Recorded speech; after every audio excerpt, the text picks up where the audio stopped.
రాష్ట్రంలో భారీగా కురుస్తున్న వర్షాలపై ప్రభుత్వం తీసుకుంటున్న చర్యలపై రాష్ట్ర జల వనరుల శాఖ మంత్రి నిమ్మల రామానాయుడు వివరించారు.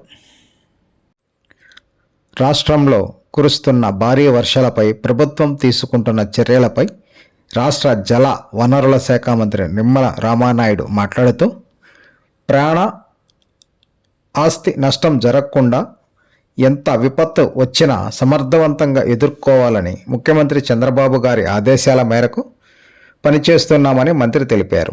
ఎక్కడ ప్రాణ నష్టం కానీ ఆస్తి నష్టం కానీ జరగకూడదని అన్నారు. అధికారులు సిబ్బంది క్షేత్రస్థాయిలోనే మకాం వేసి ఎప్పటికప్పుడు అంచనా వేసుకోవాలని ఆదేశించారు.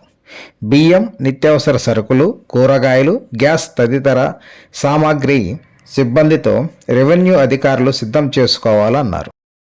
పాము కాటు, విష జ్వరాలు, డయేరియా వంటి వాటితో మందులతో మెడికల్ క్యాంపులు ఏర్పాటు చేస్తామని అన్నారు. పడవలు, వలలు, ఇతర పనిముట్లు భద్రపరుచుకోవడంతో పాటు మత్స్యకారులు చేపల వేటకు వెళ్లకుండా మత్స్యశాఖ అప్రమత్తం చేయడం జరిగిందన్నారు. ముంపు ప్రాంతాల్లో నెల నిండిన గర్భిణీ స్త్రీలను, దీర్ఘ వ్యాధిగ్రస్తులను గుర్తించి దగ్గరలోని ప్రభుత్వ ఆసుపత్రిలో చేర్పించాలని ఆదేశించారు.